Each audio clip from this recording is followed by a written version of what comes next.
We finally made it. This is the final chapter in the full rebuild and transformation of my dad's pond and garden.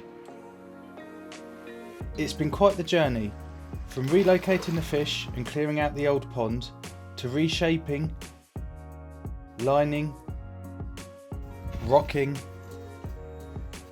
building a suction grid, building a wildlife pond that spills into a waterfall before returning back into the pond,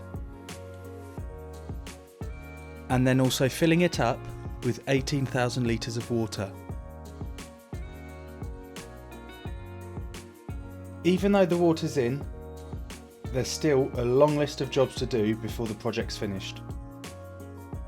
We've still got to figure out how we're going to do the intake bay, get the filtration system set up in its final position,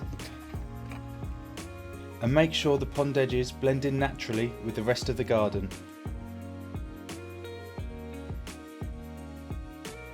Also, the decking needs building and there's plenty of planting to do. And of course, the fish are still waiting in their temporary pond to be moved back in.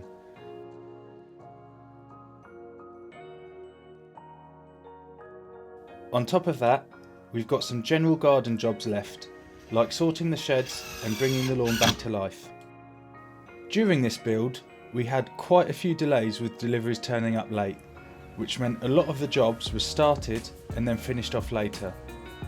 Because of this, the timeline in the video might feel a bit out of order, but rather than the video jumping back and forth between jobs, I've grouped each job together, making it easier to follow. So let's start with the intake bay. So this is the intake bay that I'm currently making. Like I said in one of the earlier episodes, I've never actually done one quite like this before, so it's a bit of a learning curve. Essentially, the main idea behind it is that there's a pump in this section and it can draw water from underneath these rocks, through the pebbles and from the pond. Now the idea with the stones around the pond is that you only want a small section, which is that stone there in this case, to actually be underneath the water, and you don't want it too far underneath the water, maybe like a couple of inches, absolute maximum. What this will do is it will draw all the surface water and essentially act like a surface skimmer. The difference with this, and obviously just like a normal skimmer, is this is a lot more natural looking, and if done correctly you don't see any pipe work, pump work or any skimmers or anything like that. Now this is extremely small compared to how most people do it. I think I may need to redig it and make it bigger and use more crates that I've got, but I'm going to see how it goes with this for now. The reason why it is so small is because we're limited with space over here. The plan was to do it over there where we could make it look bigger, but that concrete pad where the garage was sitting was something like 7-8 inches thick with concrete, and we had a really big breaker and it took long enough just to chip that little corner off, so it would have been a ridiculous task trying to make a reasonable size intake bay over there. However, I am a bit optimistic that it will probably still work. With the cover for the pump, we're just going to be getting a fake like a rock slab, so it looks kind of quite natural, so if you ever need to get into the pump for whatever reason, it's very light to just lift up. Also, because I think there is a chance I might need to dig it all bigger, obviously I'm not going to be doing the edging like I say, because that might end up being a waste of time if I do have to change it all. And I'm also going to leave all the liner like this because I don't want to be cutting it round and then realise I've run out of liner. So, like I said in a previous episode, this is the first time I've actually done one of those. So it's a bit of a learning curve, but we will see what happens. To avoid wasting time building it all, only to find out that it didn't work properly, we tested it step by step to make sure it was getting a good surface pull. We had to keep fine-tuning the main stone where the water flows over. It took a bit of trial and error. If it's too shallow, leaves just sit there and block it. Too deep, and it stops pulling just the surface, so it's no good as a skimmer. What helped a lot was having a VariFlow pump, so we could easily adjust the flow rate to get it just right. Test number 1 of the world's smallest intake bay. Thankfully, it worked pretty well, and although it isn't quite as effective as a standalone mechanical skimmer, once I made this permanent by blocking off all the other intake routes, it did a very good job at keeping the surface of the water clear from debris. One of the key finishing touches we made was sorting out the pond edging. The goal is to create a clean, natural looking transition from the pond to the surrounding space, whilst also hiding any visible liner. There are several different ways that you can do this, but my preferred method is to select stones that blend in well, lift the liner and dig into the soil and then relay the liner so that the stone sits just above the water's surface. It's best if these edging stones are relatively flat and kept at a consistent height to match the area around the pond. Sometimes, if the rock's a bit of an awkward shape, it may take a few attempts to position it just how you want it. It's important to leave enough liner to bring up behind the stone above the maximum water height, and leave a few inches extra to allow for any ground settling or sinking. Any remaining visible bits of liner can easily be disguised with pebbles, bark or plants, whatever suits your setup. In every single pond build that I've ever done, this is always one of my favourite jobs because it's fairly quick to get done, but the visual change you get in just a handful of hours is crazy. It's amazing how much of a difference just a little bit of finishing work on the edges can make to the whole space and make it seem so much more natural and as if it's always been there. While we were sorting out the pond edges, we were also finalising our order for the large decking area, which was always meant to be placed in the same location as before, overhanging the left-hand side of the pond. However, progress slowed down for quite a few weeks due to work and other commitments. During that time, my dad got quite attached to the pond's shape. He believed that decking one whole side would make the pond look smaller and that it would lose the impressive wow factor from having such a large body of water. Now, I couldn't agree less, and to be honest, it really annoyed me because if I'd have known we'd be doing this from the start, there would be a few aspects of the pond that I would have planned and built slightly different for efficiency reasons. After a bit of back and forth on this, one day when I wasn't there, he started adding rocks along the edge so it's easier for me to visualise how it would look once complete, and unfortunately, he was right. It does look better than it would have with the decking there. He was totally right about the pond size being such a big part of what makes it really stand out.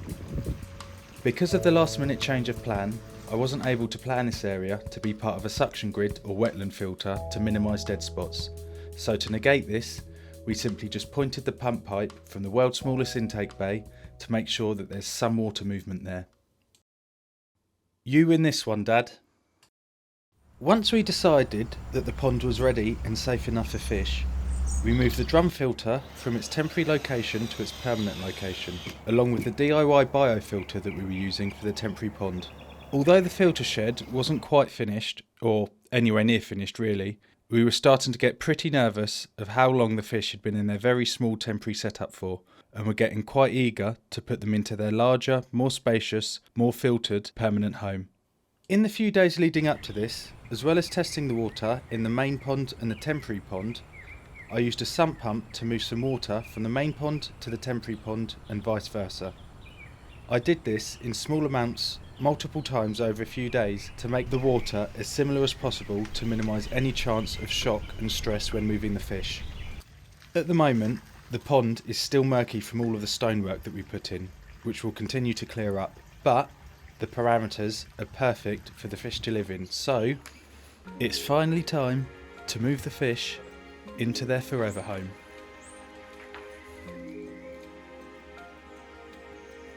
The plan is, every fish once caught will have a quick physical health assessment to double check they haven't picked up any illnesses or injuries in the temporary pond. And every single koi will be put into the measuring bowl to also measure. regardless of how big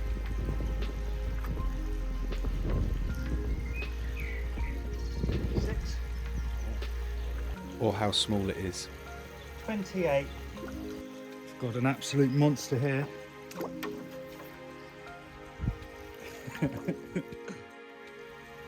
So usually if they're a bit veiny, there's kind of signs of stress. The biggest one my dad has never been fed heavily for growth, but we are still hoping that it will measure somewhere near to 60 centimetres. Here he is, or she. Your biggest one.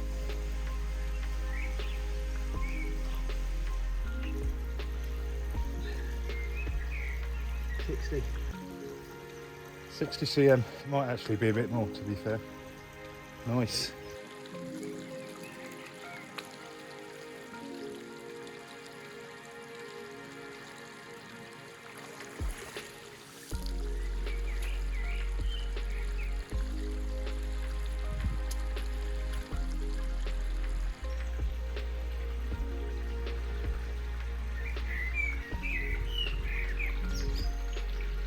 It's a massive relief finally having the fish in the main pond, but there's still a lot of pressure. My dad's hosting a very big barbecue soon. We originally thought the whole garden would be done well before then, but the date's creeping up really fast and there's still an awful lot left to do. So now the race is on to get absolutely everything finished on time. We're going to be cutting it very close. Since completing the rock work, which now seems like a lifetime ago, we started adding plants here and there when we had a spare 5 minutes. Fortunately, we managed to save a lot of plants from the original pond, which includes water lilies, irises and arum lilies. We placed some lily pads in the wildlife pond to help provide shade, since this area doesn't get any from the trees. We also added a few around the edges of the main pond to visually break up the long stretches of rock, but made sure to keep them clear of the waterfall and intake bay so they don't interfere with the flow. Water irises grow really quickly and their thick rhizome root systems can be a nightmare to manage, but because of that rapid growth, they're also excellent at absorbing nutrients like nitrates, which will help clean the water and also combat algae. So we definitely still want them in the system. So we decided to place them right at the back of the wildlife pond, well away from any flow, in the hope that we won't have to deal with them too often. We also planted many different varieties of normal ground plants around and in the edges to help further visually break up the constant rock work. With the original pond, one of the things that we didn't like was that we planted many tall plants on the accessible side of the pond, which meant they were essentially in the middle of the garden. This made it feel like they were blocking the view and cutting the space in half, so the layout felt very awkward and a bit messy. This time, the vast majority of the edge plants are going to be a lot lower, so it gives the space a much more open plan feel. But there will still be some plants, mainly towards the edge of the garden, that will grow up to 1/2 metre tall, just enough to add some height and variation and a more natural, layered look without making the space feel closed in. The last things to do for the pond, before the big barbecue, alongside the enormous amount of garden work, is to dig the trench for the pipe that feeds the filter. It starts at the pump underneath the decking, which we have fitted with an auto top-up for filling up the pond to the correct height automatically, and also a float switch. So if there's a leak in the pipework, the pump will automatically switch off to prevent it emptying the pond. From the pump, it goes through a pipe, underground, out of sight, out of mind, to the filter house. The first filter is a mechanical filter, which is a Burton's drum filter. These bits of kit are amazing because they automatically remove waste by passing the pond water through a fine mesh drum. As the 60 micron mesh clogs with debris, the system automatically triggers a cleaning cycle that rotates the drum and sprays off the waste into a separate drain. This means that the filter is self-cleaning without requiring almost any maintenance. After the drum filter is a large DIY static media filter, filled with 200 litres total of various plastic filter media. This acts as a biological filter, where beneficial bacteria grow on the media and break down harmful ammonia and nitrite from fish waste into less harmful nitrate, helping to maintain healthy and stable water quality. Also, with it being static, it will trap some fines that have managed to get past the drum filter, which will help make the water clearer. When we want to clean this part of the filter, what we'll do is simply open a valve on the outlet to waste, agitate the media with an air pump and air stone so that the waste will fall off the media and end up going through the outlet, exiting out of the open valve and going to waste. The pond might be finished, but the job definitely isn't. Now comes the real chaos. We've got 2-3 days to turn this war zone into a garden again. We've got decking to finish, a shed to finish, a lawn to dig out, topsoil and turf, and plenty of planting to do, all within 2 days. After this, we've only got a few evenings spare to clear up all the mess and clean the patio. Tools everywhere, offcuts, dust, mud, all of it needs sorting because next Saturday is the big barbecue. Friends, family, everyone turning up expecting to see this lovely new pond and garden, and hopefully not the chaos that's currently surrounding it. It's a huge ask as we are still so far away, but we've come this far and there's no turning back now. It just has to come together in time.